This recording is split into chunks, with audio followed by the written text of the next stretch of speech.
हरिः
ब्रह्मा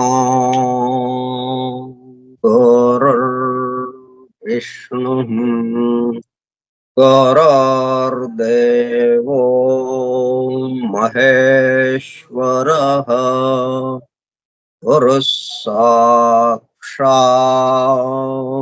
परं ब्रह्म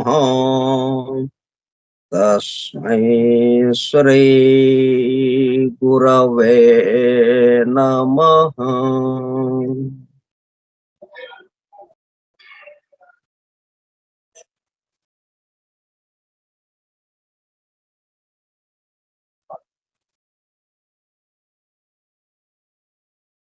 వాసుదేవ హల్లెలూయ. 25/2/2024 ఆదివారము ఉదయం 10:15 జాఫ్రీ హడ్సన్ ద్వారా అందింపబడిన అద్భుత దివ్య గ్రంథము the hidden wisdom in the holy Bible. నిగూఢముగా రహస్యముగా దాగి ఉన్న దైవమే పరిశుద్ధ బైబిల్ గ్రంథము. బైబిల్ రహస్య ప్రకాశము స్కైప్ గ్రూప్ సోదర సత్యాన్వేషక బృందమునకు స్వాగతం. అందరకు నమస్కారం.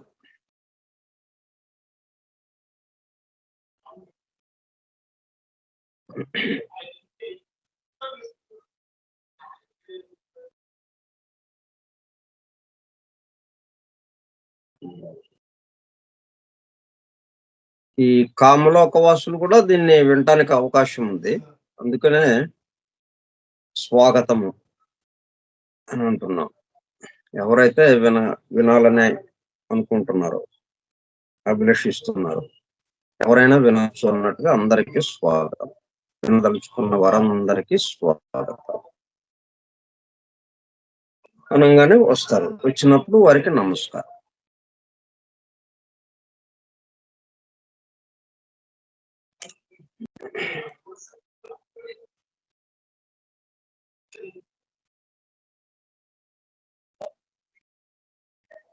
ఇది జాఫ్రీ హడ్సన్ ద్వారా అందింపబడింది. ఇది 4 వాల్యూమ్లుగా ఇవ్వబడింది, 4 సంపుటములుగా. మరలా ఒక్కొక్క సంపుటం కొన్ని అధ్యాయాలుగా విభజింపబడింది. ఈ మొదటి సంపుటానికి సంబంధించి ఏం చేశారంటే,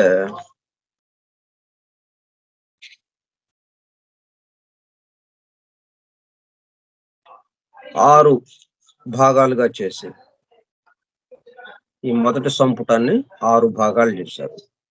6 భాగాలు చేసి మరలా ఒక్కొక్క భాగంలో కొన్ని అధ్యాయాలుగా ఒక్కొక్క భాగానికి సంబంధించిన విషయం అందించినప్పుడు దాన్ని అధ్యాయాలుగా విభజించారు. అంటే మొత్తం విషయాన్ని 4 సంపుటాలుగా మొదటగా విభజించుకున్నాడు. అంటే ఎట్లా చెప్పాలి, ఏ విషయము ఎప్పుడు ఎలాగ చెప్తే చదివే వాళ్ళకి కానీ వినే వాళ్ళకి కానీ అర్థమవుతుందో అన్న భావనతో ముందేం చేశాడు, మొత్తం విషయం ఆయన దగ్గర ఉంది సిద్ధంగా. ఆ మొత్తాన్ని ఏం చేశాడు, 4 భాగాలు చేశాడు, 4 సంపుటాలుగా. మరలా ఒక్కొక్క సంపుటంలో ఏమేమి ఇవ్వాలో అన్నది ఒక నిర్ధారణకు వచ్చిన తర్వాత 4 సంపుటాలు అది అయిపోయింది. అయిపోయిన తర్వాత ఒక్కొక్క సంపుటంలో మళ్ళీ ఒక సంపుటానికి ఇవ్వవలసిన విషయం ఉంది కదా, దాన్ని 6 భాగాలు చేశాడు. ఆ సంపుటాన్ని బట్టి ఒక్కొక్క సంపుటాన్ని మళ్ళీ భాగాలుగా విభజించాడు అన్నమాట. అంటే మొదటి సంపుటం మనం తీసుకున్నాం కాబట్టి దాని గురించి చెప్పుకున్నాం. ఈ మొదటి సంపుటాన్ని ఏం చేశాడు, మొదటి సంపుటం మొత్తం ఒక విషయంగా అనుకున్నాడు కదా, మొత్తం విషయాన్నేమో 4 సంపుటాలుగా విభజించాడు. ఈ మొదటి సంపుటానికి ఉన్న విషయం ఏదైతే ఉందో దాన్ని మరలా ఏం చేశాడు, 6 భాగాలు చేశాడు. 6 భాగాలు చేసి మరలా ఒక్కొక్క భాగంలో ఇద్దాం అనుకున్న విషయాన్ని కొన్ని అధ్యాయాలుగా విభజించాడు. అట్లా అంటే మనం అర్థం చేసుకోవటానికి వీలుగా, గ్రహించటానికి వీలుగా, తేలికగా, సులభంగా మనం అందుకోవటానికి ఈ విధమైనటువంటి పద్ధతి తీసుకొచ్చాడు అన్నమాట. దేని తర్వాత ఏది చెప్తే చక్కగా మనకి అవగాహన అనుభూతి చెందుతామో ఆ పద్ధతిలో అందించాడు అన్నమాట ఇది. ముందు మనం మొదటి భాగంలో ఉన్నాం అన్నమాట. మొదటి సంపుటం మొదటి భాగంలో ఉన్నాము. మొదటి భాగంలో ఏం విషయం ఇద్దాం అనుకున్నాడు, man kinds quest for light. అసలు ముందు ఉన్నదేంటి మనదికి, వెతుకులాట, అన్వేషణ. అక్కడ మొదలు పెట్టాడు. అన్వేషణ, ఆకలి. ఆకలి అంటే మనం మామూలు రోజువారీ చూస్తున్నాం, ఏదో ఆహార పదార్థాలు తయారు చేసుకుని అది ఆటవిక మానవులు అన్నప్పుడు వాళ్ళు పచ్చిగా ఉన్న వాటినే తినేసేవాళ్ళు. వాటిని పచనం చేయకుండా, వండకుండా, వేడి చేయకుండా నేరుగా తీసేసుకునేవాళ్ళు. క్రమక్రమంగా దాన్ని వండటం నేర్చుకుని రకరకాలుగా చేసుకున్నారు. వాటిని తింటూ ఆకలి తీర్చుకుంటున్నాం. ఆకలి తీరుతుంది అవి తినడం ద్వారా. ఇది బాహ్యమైన ఆకలి కాదు, దేహానికి సంబంధించిన ఆకలి కాకుండా మనస్సుకి సంబంధించిన ఆకలి, ఈ కామ శరీరానికి సంబంధించిన ఆకలి.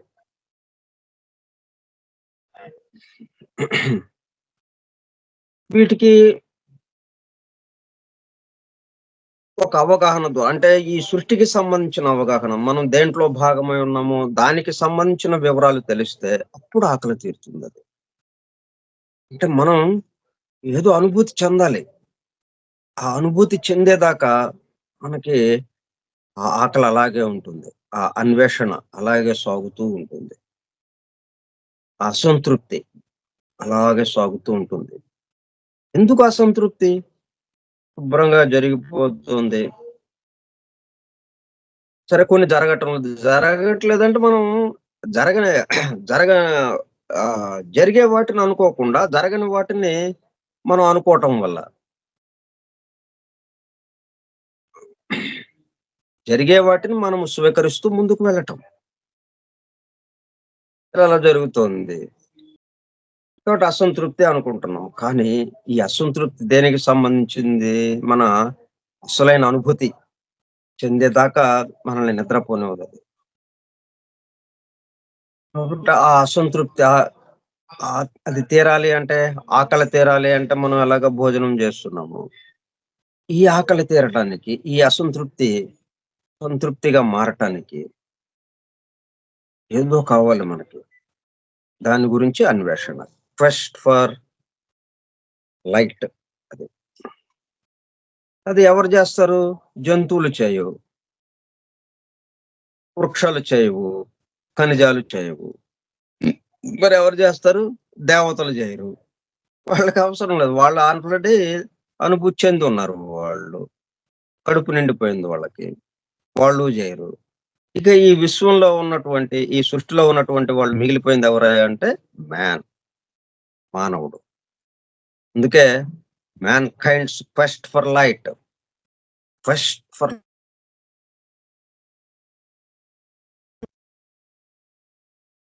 ఎవరు ఆరాటపడుతున్నారు వెలుగు కోసం?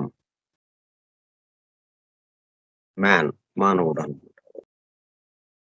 అందువల్ల అది మొదటి భాగంగా ఇచ్చాడు. ఆ మొదటి భాగంలో, మొదటి సంపుటంలో మొదటి భాగంలో ఉన్నాం మనం. దేనికి సంబంధించిన విషయంగా తెలుసుకుంటున్నాము? అసలేంటిది మనం దేని గురించి తెలుసుకోవాలనుకుంటున్నాం? దానికి సంబంధించిన విషయం ఇక్కడ వివరింపబడింది. దాన్ని మళ్ళీ ఎన్ని అధ్యాయాలుగా విభజించాడు? 6 అధ్యాయాలుగా విభజించాడు. దేన్ని మనం దేని కోసం మనము వెతుకుతున్నాము? అది పొందాలి అంటే దానికి సంబంధించిన కొన్ని విషయాలు మనకి తెలిసుండాలి. వాటిని వివరిస్తూ అట్లాగే ఇది బైబిల్‌కి, బైబిల్‌లో ఉన్నటువంటి, ఈ బైబిల్‌ని అందించినటువంటి క్రిస్టియానిటీకి, ఇవి పవిత్ర గ్రంథాలన్నీ ఎట్లాగా ఒక మతం ద్వారా అందింపబడ్డాయన్నట్టుగా మనం అనుకుంటున్నాం కాబట్టి, ఆ క్రిస్టియానిటీ దానికి సంబంధించిన విషయాలు అవన్నీ చెప్పుకుంటూ వచ్చారు. ఇప్పుడు ఏజ్‌లెస్ విజడమ్ అన్న దాంట్లో ఉన్నాం. చివరి అధ్యాయం అన్నమాట ఇది. చివరి చాప్టర్ ఇది. 6వ చాప్టర్‌లో మనం ఉన్నాం ఇప్పుడు. అయితే ఈయనకి మరి, ఈ రాసినాయనకి, ఈ దర్శించిన ఆయనకి ఇట్లా ఒక క్రమ పద్ధతిలో దర్శనం అందిందా? ఒక క్రమ పద్ధతిలో అనుభూతి చెందాడా? ఎవరైనా గాని ఒక క్రమ పద్ధతిలో అనుభూతి చెందారా? ఉండదు. అలా ఆఫ్ సడెన్ హఠాత్తుగా ఆ వెలుగు దర్శనం అవుతుంది. మొత్తం వెలుగుతో నిండిపోయినట్టు ఉంటుంది.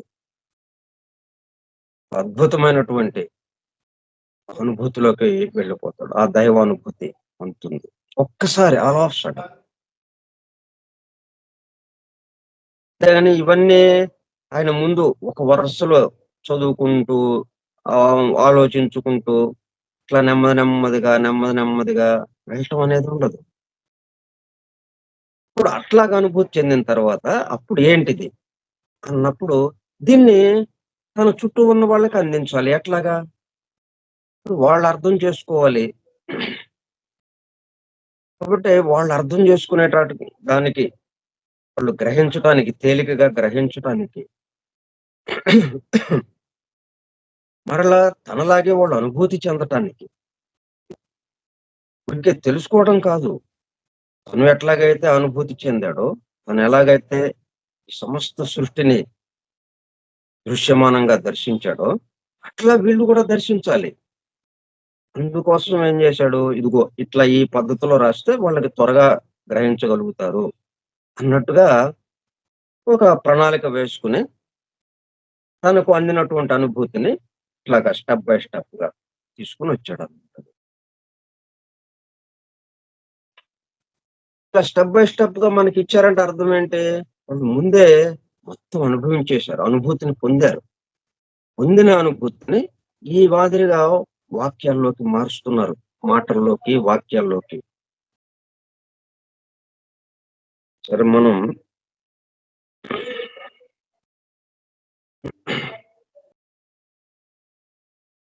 ఈ ఏజ్‌లెస్ విజలంలో, ఈ సనాతన ధర్మంలో, శాశ్వత ధర్మంలో దీనికి వయస్సు లేదు. వయస్సు ఉంది అంటే దానికొక కాలం ఉంది. ఫలానా కాలం అనంటే అంతకు ముందు లేదు, దాని తర్వాత ఉండదు అన్నట్టయిపోతుంది. అట్లాగా లేదిది. శాశ్వతంగా ఉన్నది. మొత్తం శాశ్వతంగా ఉండేవాడెవరున్నారో వాడితో పాటు ఉన్నదది. వాడిగా ఉన్నది. The ageless wisdom. ఆయనే జ్ఞానము. జ్ఞానమే ఆయన. ఆయనే జ్ఞానం. అందువల్ల అది ఏజ్‌లెస్ అని పెట్టారు. వయస్సు లేని, కాలము లేని, కాలాతీత, కాలానికి అతీతమైనది. కాలాతీత జ్ఞానం. దాంట్లో మనకి ఎలాగా వివరించబడింది? The threefold immortal spiritual self of man, sometimes referred to as the higher triad, and such is the sublime purpose of man's existence. ముందుగా 3 విభాగాలతో ఉన్నటువంటి శాశ్వతత్వానికి సంబంధించిన, అమృతత్వానికి సంబంధించినటువంటి 3 విభాగాలు. నాశనం లేనిది, ఎల్లప్పుడూ ఉండేది. దాంతో ఊర్ధ్వ త్రిభుజి వచ్చింది. అది కూడా అంటే 7 విభాగాలతో ఉంటుందా? మొత్తంగా కలిసి ఉంటుంది. ఈ గ్రంథం ఉంది. గ్రంథం మొత్తం పైన అట్టవేయబడి మొత్తంగా ఒక పుస్తకంగా ఉంది. దాంట్లో విషయాలు అట్లాగా వేరు వేరుగా ఉన్నట్టుగా ఉన్నాయి గాని, మొత్తం కలిపి ఒక గ్రంథం. అట్లాగే ఈ 7 విభాగాలను మనం చెప్పుకుంటున్నాము. ఆ 7 కలిపి ఒకటిగా ఉండేది. ఆ ఒకటిలోనే మనము అర్థం చేసుకోవటానికి వీలుగా దాన్ని 7గా చెప్పుకుంటున్నాం. Higher triad. తర్వాత man's 4 more densely material vehicles, sometimes referred to as the lower quaternary, అధో చతుర్భుజి అంటున్నాం. అంటే మానవుడు ఈ 7టితో కలిసి ఉన్నాడు. 7 శరీరాలతో. ఆత్మ, బుద్ధి, మనస్సు, ఊర్ధ్వ త్రిభుజికి సంబంధించిన ఆత్మ, బుద్ధి, మనస్సు, అలాగే అధో చతుర్భుజికి సంబంధించిన లోవర్ క్వాటర్నరీ మనస్సు, లోయర్ మైండ్ అది. అలాగే కామ, etheric double, dense physical body. మనకు కనపడే ఈ ఫిజికల్ బాడీ ఏదైతే ఉందో చిట్ట చివరిది పూర్తిగా స్థూల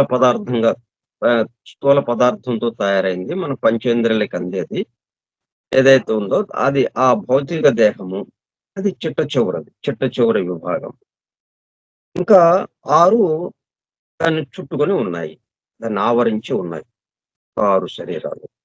మొత్తం 7 శరీరాలతో, ఇది 7 విభాగాలతో కూడుకుని ఉన్నాడు మానవుడు.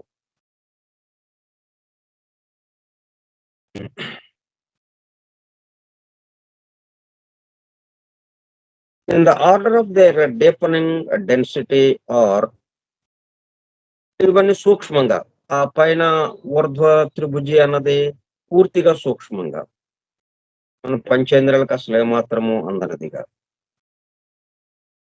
పొగమంచు ఆకారంగా ఇంకా సూక్ష్మంగా, అసలు ఏమాత్రము కనపడని దీంతో ఉంటుంది. అది అదృశ్యముగా ఉండేది, ఇన్విజిబుల్. ఇక లోవర్ క్వార్టర్నరీలో, అధో చతుర్భుజలో ఇంకా నెమ్మదిగా ఇక కొంచెం కొంచెం కనిపిస్తూ భౌతిక దేహం దగ్గరికి వచ్చినప్పటికల్లా పూర్తిగా మనకి కనిపించడం జరుగుతుంది. మనం ముట్టుకోవటానికి మనకి, మన కంటికి కనిపిస్తూ ఉంటుంది, మన చెవికి వినిపిస్తూ ఉంటుంది, ఇట్లా మన పంచేంద్రియాలకి మొత్తం అందుతుంది. అది దృశ్యమానంగా మనకి అందుతుంది.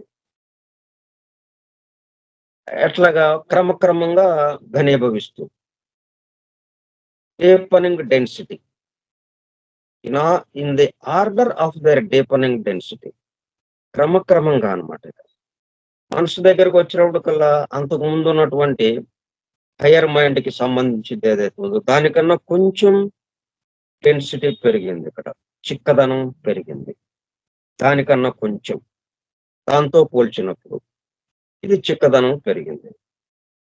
మెంటల్, దీనికన్నా కొద్దిగా చిక్కదనం పెరిగింది ద ఎమోషనల్, కామ శరీరము. అక్కడి నుంచి ఇంకా చిక్కదనం పెరిగింది ద ఏథరిక్, అయినా కానీ సూక్ష్మంగానే ఉంటుంది, మనకి కనపడదు. ఇతరికి కూడా మనకు కనపడదు కదా. ఆకాశీయ పదార్థంతో తయారై ఉంటుంది అది. అది కనపడదు. అయినా గాని దాని వరకు చూసినప్పుడు అది దాని అంతకుముందు దానితో పోల్చినప్పుడు ఇది డెన్సిటీతోనే ఉంటుంది. అంటే చిక్కదనము బాగా చెక్కబడినట్టుగానే ఉంటుంది.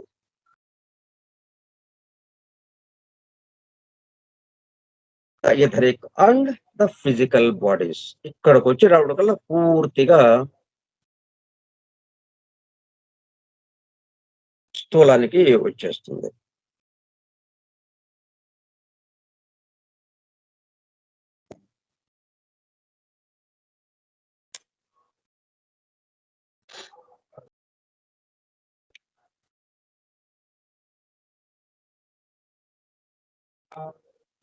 ఈ విధంగా ఉన్న ఈ 4 శరీరాలు అండ్ ద ఫిజికల్ బాడీస్. ఇక ఈ ఫిజికల్ బాడీ నుంచి ఈ స్థూల శరీరం దగ్గర నుంచి మళ్ళీ వెనక్కి వెళ్ళామనుకోండి, క్రమక్రమంగా చిక్కదనం తగ్గుతుంది. క్రమక్రమంగా సూక్ష్మానికి వెళ్తూ ఉంటుంది. ఇంకా ఆత్మ దగ్గరికి వెళ్ళేటప్పుడు కల్లా పూర్తిగా సూక్ష్మాతి సూక్ష్మంగా ఉండిపోతుంది. అటు నుంచి వచ్చేటప్పుడు క్రమక్రమంగా స్థూలానికి వస్తూ ఉంటుంది, భౌతిక దేహానికి వచ్చేటప్పుడు. ఇటు నుంచి వెళ్తుంటే క్రమక్రమంగా సూక్ష్మంగా అవుతూ సూక్ష్మాతి సూక్ష్మంగా చిట్ట చివరాగిపోతుంది. సూక్ష్మము, స్థూలము ఈ రెండిటి మధ్యన తేడాలు. సూక్ష్మము స్థూలమైంది, స్థూలము సూక్ష్మమైంది. The mental, the emotional, the etheric, and the physical bodies.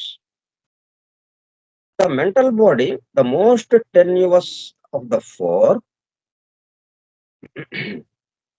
tenuous of the four. ఈ నాలుగిట్లో అధో చతుర్భుజం అంటున్నాము కదా, ఎందుకంటే డెన్సిటీ పెరిగింది. ఆత్మ బుద్ధి హైయర్ మైండ్ కి వరకు మనం చూసినప్పుడు హైయర్ ఊర్ధ్వ త్రిభుజులో అది డెన్సిటీ దాదాపుగా లేనట్టుగా ఉంది. అంటే ఇక్కడికి వచ్చినప్పటికల్లా ఈ డెన్సిటీ ప్రారంభమైంది ఇక్కడ.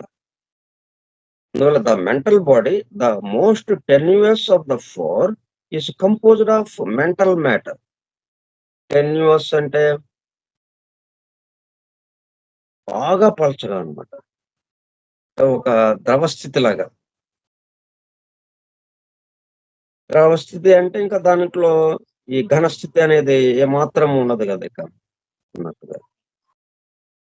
బాగా పలుచున సజలముగా ఉండేది టెన్యూయస్ body. The mental body, the most tenuous of the four, the mental, emotional, etheric and physical అనే 4 చెప్తున్నాము. ఆ 4గిట్లో పూర్తిగా సూక్ష్మంగా ఉండేది ఇది. Is composed of mental matter or mind stuff. అంటే దేనితో తయారు చేయబడింది, అది ఏ పదార్థంతో తయారు చేయబడింది, ఏదైనా కానీ సృష్టి నిర్మాణం అనగానే సృష్టిలోకి వస్తుంది అంటే నిర్మాణం కావాల్సిందే. నిర్మాణం కావాల్సింది అంటే తయారు చేయాలి అంటే పదార్థం కావాలి. అయితే ఆత్మ ఏ పదార్థంతో తయారైంది? మరి అది ఆత్మ అనేటప్పటికల్లా ఏమైంది? సృష్టిలోకి వచ్చేస్తోంది, వ్యక్త సృష్టిలోకి వచ్చేస్తుంది. కాబట్టి అది దేంతోనూ తయారై ఉండాలి. అది తయారవడం దేంతో? ఓ పదార్థంతో తయారై ఉండాలి. ఏ పదార్థం అది అంటే ఇవి సృష్టి రాకముందు ఏదైతే ఉన్నాయో ప్రకృతి పురుషుడు అని ప్రీ కాస్మిక్ రూట్ సబ్స్టెన్స్ అని ఏదైతే ఉందో దాంతో తయారైంది. ప్రీ కాస్మిక్ అంటే ఇంకా విశ్వము ఆవిర్భవించలేదు, ఆవిర్భవించక ముందు ఉన్నట్టు స్థితిలో ఉన్నదన్నట్టు ఒకే ఒక పదార్థం అలాగా ఉంది, రూట్ సబ్స్టెన్స్, మూల పదార్థం. ఆ పదార్థంతో తయారు చేయబడింది ఆత్మ. దాని తర్వాత అయినా కానీ అది అత్యంత సూక్ష్మాతి సూక్ష్మంగా ఉన్నదది. ఎందుకంటే రూట్ సబ్స్టెన్స్ ఆ మూల పదార్థం ఏదైతే ఉందో మనకి భౌతిక స్థితికొస్తే గాని ఇది పదార్థంతో తయారు చేయబడింది అన్న విషయం తెలియదు మనకి. అన్న విషయం తెలుస్తుందప్పుడు. ఎట్లాగా? భౌతికానికొచ్చినప్పుడు మాత్రమే. ఇది వచ్చింది ఎక్కడి నుంచి వచ్చింది? ఆ రూట్ సబ్స్టెన్స్. ఆ మూల పదార్థమే క్రమక్రమంగా, క్రమక్రమంగా వీటిని తయారు చేస్తూ చిట్ట చివరికి భౌతిక పదార్థం దగ్గరకొచ్చేటప్పటికల్లా పూర్తిగా ఘన స్థితిలోకొచ్చేస్తుంది. ఇవన్నీ ఇట్లాగ ఎందుకు చెప్పుకుంటున్నామంటే, ఈ రూపాంతరాలే గాని వేరు వేరుగా ఎక్కడా లేదు. ఇక్కడికొచ్చాము అంటే మనకేంటంటే మన ఇంట్లోకి వచ్చేటప్పటికల్లా రకరకాల పదార్థాలు, రకరకాల వస్తువులు అవన్నీ ఉన్నాయి. ఆ పదార్థాలు లేతే ఆ వస్తువుల్ని కలిపి ఒకటేదో కొత్తది చేస్తాం. వంటగదిలోకి వెళ్ళాము. ఆ కూరగాయలు దాంట్లోకి కావాల్సినటువంటి సామాన్లు, పోపు సామాన్లు రకరకాలవి ఉన్నాయి. పసుపు, కారము, చింతపండు, ఉప్పు ఇట్లాగా. ఇవన్నీ వేరు వేరుగా మనకు కనిపిస్తున్నాయి. వాటితో మనం కూర ఒకటి చేసుకుంటున్నాం. అంటే ఈ భౌతికంగా వచ్చేటప్పటికల్లా ఈ మాదిరిగా కనిపిస్తాయి మనకి. కానీ ఇక్కడి నుంచి వెనక్కి వెళ్ళినప్పుడు మొత్తం ఒకటిగా ఉంటాయి. అదే ఇట్లా అనేక రకాలుగా మారేటట్టుగా ఇక్కడ స్థూలానికొచ్చేటప్పటికల్లా అనేక రకాలుగా అది పరివర్తన చెందుతుంది. రూపాంతరం చెందుతాయి. ఒకే పదార్థం ఇలాగ రూపాంతరం చెందుతుంది. అది మనం గుర్తుపెట్టుకోవాలి. Mind stuff and composed of mental matter. అంటే మానసిక లోకంకి సంబంధించి మళ్ళీ 7 లోకాలు కాను. ఇవి ఎట్లా వస్తున్నాయి 7 మనం చెప్పుకున్నవి 7 లోకాల గుండా. ఆయా లోకాల్లో గుండా. ఆత్మలోకం నుంచి ఆత్మ ఆత్మలోక పదార్థంతో తయారు చేయబడిన ఆత్మ. అక్కడి నుంచి బుద్ధి. బుద్ధి లోకం అనేది ఒకటి ఉన్నది. ఆ బుద్ధి లోకం అంటే ఆ బుద్ధి లోకానికి సంబంధించినటువంటి అణువులు, ఆ పదార్థము. ఇవి లోకాలు ఎలాగా తయారవుతున్నాయి? చలన వేగం. చలన వేగం యొక్క ఆహ్, చలన వేగాన్ని లెక్క వేసుకుంటుంటే అత్యంత చలన వేగం కలిగినది ఆత్మలోకం. అంతకు మించిన చలన వేగం ఉండదు అన్నట్టుగా ఉంటుంది. ఆ తర్వాత అంటే చలన వేగం ఎంత తీవ్రంగా ఉంటుందో, సో అంతగా సూక్ష్మంగా అయిపోతుంది. చలన వేగము ఎంత తక్కువవుతుందో, చాలా తక్కువగా వేగం ఉంటుందో, అతి తక్కువ వేగము. అది ఘన పదార్థంగా మారుతుంది. స్థూలంగా మారుతుందది. మనకి తెలిసేటట్టుగా, మనకి కనబడేటట్టుగా అది పరివర్తన చెందుతుంది. చలన వేగం మీద ఆధారపడిది. చలన వేగం అంటే లోకాలు తయారైనటువంటి పదార్థములు. ఆ పదార్థాలతో తయారు చేయబడి భూలోకం అనేటప్పటికల్లా పూర్తిగా చలన వేగము తగ్గినటువంటి స్థితి. చలన వేగం తగ్గేటప్పటికల్లా ఈ భూలోకమంతా స్థూలంగా కనిపిస్తూ ఉంటుంది మనకి. అన్నీ తెలుస్తూ ఉంటాయి. ఎందుకని? ఈ మనకి ఈ లోకానికి సంబంధించిన పదార్థంతో మనం తయారు చేయబడి ఉన్నాం కాబట్టి. ఇవన్నీ మనకి తెలుస్తూ ఉంటాయి. మిగతావి గూడా మీకిప్పుడు మెంటల్‌గా అన్నా, ఎమోషనల్ అయినా, ఏథరిక్ అయినా ఇవి గూడా దానికి సంబంధించిన స్థూలాతి స్థూలమైనటువంటి దాంతో తయారు చేయబడింది కాబట్టి, మనము ఈ భూలోకానికి సంబంధించి పూర్తిగా మనం గ్రహించగలుగుతున్నాం. ఇప్పుడు మెంటల్ బాడీ మానసిక శరీరం ఎలాగా తయారు చేయబడింది? మానసిక లోకంలో ఉన్న అణువులతో. Lower mental body. మానసిక శరీరాన్ని, మానసిక లోకాన్ని ఎగువ, దిగువ అని మనం విభజించుకుంటే, ఎగువదేమో ఊర్ధ్వ త్రిభుజంలోకెళ్ళిపోతుంది. ఆత్మ, బుద్ధి, మనస్సు అన్న దాంట్లోకి. అధో అన్నది అంటే దిగువ లోకానికి సంబంధించిందేమో ఈ అధో చతుర్భుజంలోకి వచ్చేస్తుంది. అంటే లోవర్ క్వాటర్నరీలోకి వచ్చేస్తుంది ఇది. అంటే మనస్సు అక్కడ ఉంటుంది, ఇక్కడ ఉంటుంది. కాకపోతే అక్కడేమో ఊర్ధ్వ మనస్సు, ఇక్కడ అధో మనస్సు. మనస్సు 2గా విభజింపబడింది కాబట్టి అలాగా వస్తుంది. అదొక పద్ధతిలో మనం విభజన చేసుకొని చెప్పుకుంటున్నాం ఇది.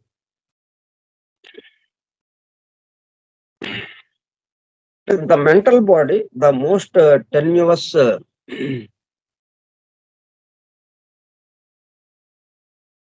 the most tenuous of the four is composed of mental matter or mind stuff. మానసిక లోకంలో ఉన్న అణువులతో ఆ పదార్థంతో తయారు చేయబడి ఉంటుంది. And this is vehicle of analytical logical thought. మనం ఆలోచనలు చేస్తున్నాం, విశ్లేషించుకుంటున్నాము, ఇవన్నీ తెలుసుకుంటున్నామంటే ఎలాగ తెలుస్తుంది?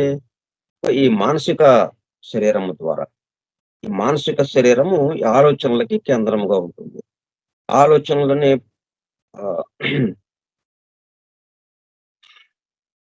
ఆలోచనలు కదిలే స్థానముగా, దాని ద్వారా ఆలోచనలు కదులుతూ ఉంటాయి, ఆలోచనలు వ్యక్తమవుతూ ఉంటాయి దాని ద్వారా. కాబట్టి ఆలోచనకి కేంద్రంగా ఏది ఉంది? మనస్సు. ద ఎమోషనల్ బాడీ, తర్వాత కోరికలు ఒకటి ఉన్నది. ఎమోషనల్ బాడీ కోరికలు, ఉద్వేగము వీటికి సంబంధించింది. Man's vehicle of feeling and desire. దీని ద్వారా ఏంటి జరుగుతుంది? ఫీలింగ్ అండ్ డిజైర్, భావోద్వేగాలు,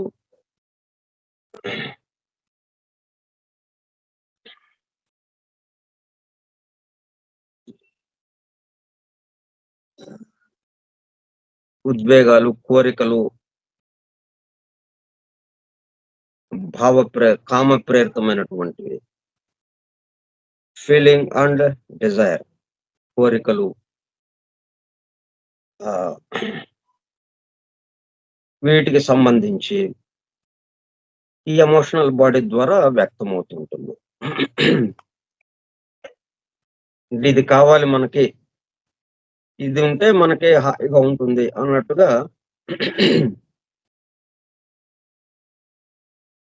ఇది కావాలి అని మనసు నుంచి బయలుదేరుతుంది ఆలోచన.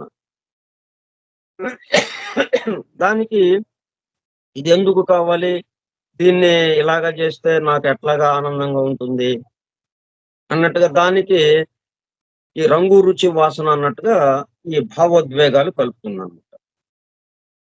ఇది పొందితే నాకు చాలా సుఖంగా ఉంటుంది, ఇది పొందాలి అన్నట్టుగా. ఆలోచనము యాబ్స్ట్రాక్ట్ గా ఉంటుంది, ఊరికే ఆకారంతో ఉంటుంది. ఆ ఆకారానికి, ఆ రూపానికి జీవం పోసినట్టుగా ఈ మన ఎమోషనల్ బాడీ పనిచేస్తుంటుంది. కామ శరీరం, కోరిక దానికి తోడై, అగ్నికి వాయువు తోడై అన్నట్టుగా. అగ్ని తనంతట అలాగ ఉంటుంది. వాయువు వచ్చినప్పుడు ఏమవుతుంది? ఇక మొత్తం ఆక్రమించేస్తుంది, మొత్తం వ్యాప్తి చెందుతుంది. అట్లాగా అగ్నికి వాయువు తోడైనట్టు మనస్సు ఆలోచనకి ఈ కోరిక తోడైతే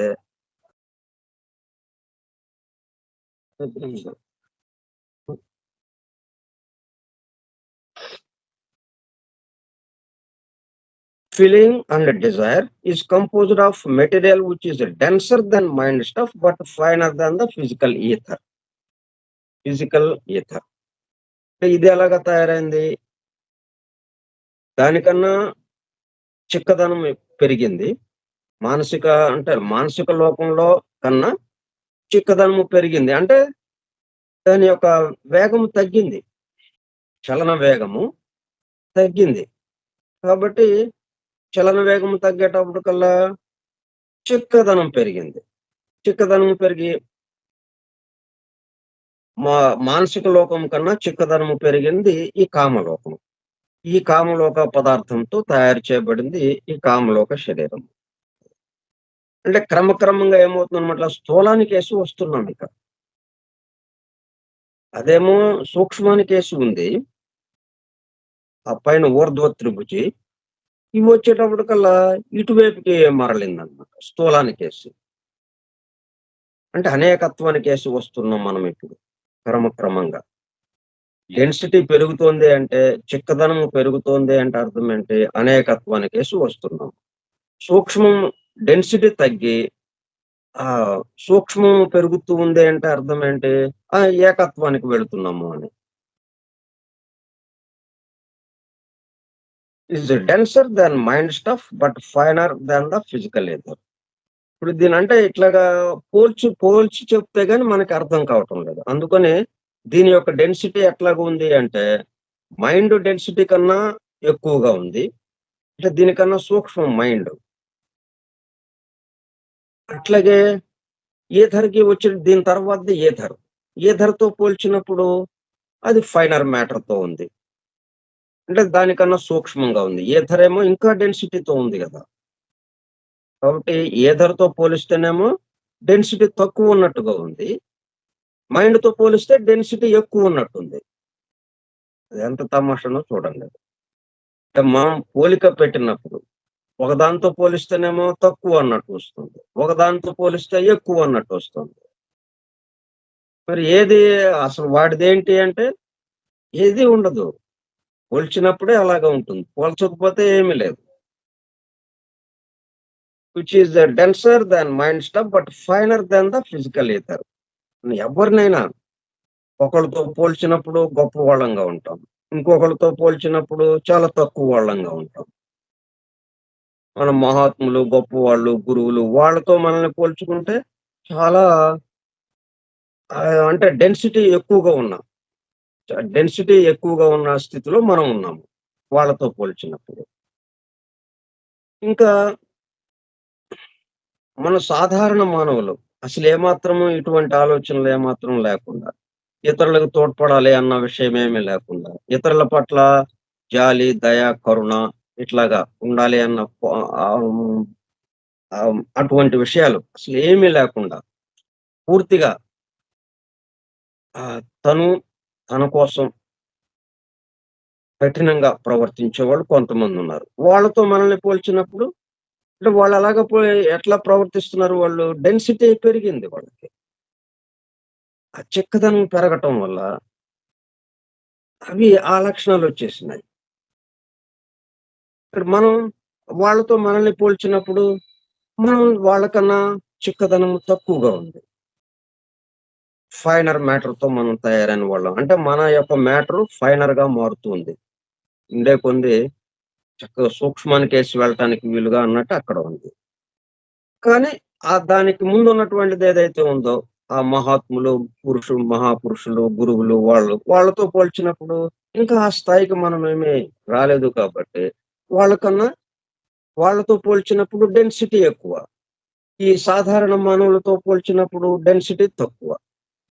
అట్లాగా ఉంటుందన్నమాట. అలాగే ఈ మైండ్, ఈ మన కామ శరీరం ఎలాగా ఉంది? మైండ్‌తో పోల్చినప్పుడేమో డెన్సిటీ ఎక్కువుంది. మైండ్ కన్నా డెన్సిటీ ఈ కామ శరీరానికుంది. ఈ ఎమోషనల్ బాడీకి, ఈ డిజైర్ బాడీకి, కోరికల శరీరానికి డెన్సిటీ ఎక్కువుంది. ఆలోచన శరీరం ఏదైతే ఉందో మైండ్, మానసిక శరీరము దానితో పోల్చినప్పుడు. సరే దీంతో చూద్దాం. దీనికన్నా కిందది ఇంకోటుంది గదా! దీని తర్వాతది ఈథరిక్ డబుల్. దాంతో పోల్చినప్పుడు ఇది ఫైనర్‌గా ఉంది. డెన్సిటీ తక్కువగా ఉంది. డెన్సిటీ ఎట్లాగా మారుతుంది? ఉన్న డెన్సిటీయే గదా! కానీ వాళ్ళతో పోలిస్తే ఇలాగా ఉంది. వీళ్ళతో పోలిస్తే అలాగా ఉంది. వీళ్ళ డెన్సిటీ ఏదో డెన్సిటీనే. వీళ్ళ చిక్కదనం ఎంతుందో ఇప్పుడు ఎమోషనల్ బాడీకి, డిజైర్ బాడీకి, ఆ కామ శరీరానికి ఎంత డెన్సిటీ ఉందో అంతే ఉంది. ఆ డెన్సిటీ మారట్లేదు. కానీ ఆ డెన్సిటీని ఒకటి ఎక్కువ, ఒకటి తక్కువ అని చెప్తున్నాం మనం. ఇలా పోలిక అనేటప్పటికల్లా ఈ మాదిరిగా వస్తుంటుంది. అంటే అర్థమవటం కోసం చెప్తూ ఉన్నాం. The vital or etheric body is composed of etheric substance, which is finer than the gaseous and functions as the conserving principle of his bodily vital forces and the connecting link between the super physical and the physical bodies.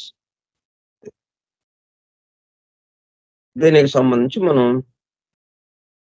గురువారం నాడు చెప్పుకుందాం. ఈ 4 శరీరాలు ఎట్లాగా పనిచేస్తున్నాయి, ముఖ్యంగా etheric డబ్బులు వరకు ఒక విభాగంగా, ఈ ఫిజికల్ బాడీ ఒక విభాగంగా. అందుకే ఫ్రీ మ్యాసనరీలో మనకి ఎట్లాగుంది, అవుటర్ గార్డ్, ఇన్నర్ గార్డ్ అని. Etheric double, inner guard. Dense physical body, outer guard. ఈ రెండింటి మధ్యన అనుసంధానం అంటే అవుటర్ మన భౌతిక ప్రపంచానికి, ఈ సూక్ష్మ ప్రపంచానికి అనుసంధానంగా ఎవరున్నారు, ఈ ఇన్నర్ గార్డ్ ఉన్నారు.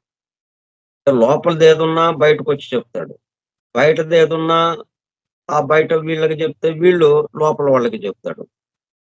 లోపల ఉన్నదేమో బయటకు వెళ్ళి చెప్తుంటాడు, బయట ఉన్నదేమో లోపల వాళ్ళకి చెప్తుంటాడు. ఇద్దరికి అనుసంధానకర్తగా ఇన్నర్ గార్డ్ ఉన్నాడు. అట్లాగే ఏదరికి డబ్బులు అన్నది, ఆ లింగ శరీరము అన్నది అన్నిటికీ ఆ సూక్ష్మ లోకాలకి, ఈ స్థూల లోకానికి మధ్యన అనుసంధానంగా ఇది పనిచేస్తూ ఉన్నాం. ఇంకా ఇతర విషయాలు మనం గురువారం నాడు చెప్పుకుందాం. స్వస్తి ప్రజాభ్యః పరిపాలయంతాం న్యాయేన మార్గేణ మహిం మహిషాః. ఓ బ్రాహ్మణేభ్యః శుభమస్తు నిత్యం. లోకాః సమస్తాః సుఖినో భవంతు. లోకాః సమస్తాః సుఖినో భవంతు. లోకాః సమస్తాః సుఖినో భవంతు. ఓం శాంతి శాంతి శాంతిః. ఓపికగా ఉన్నటువంటి సోదర సత్యాన్వేషక బృందమునకు ధన్యవాదములు. Thank you all. Vasudeva. Hallelujah.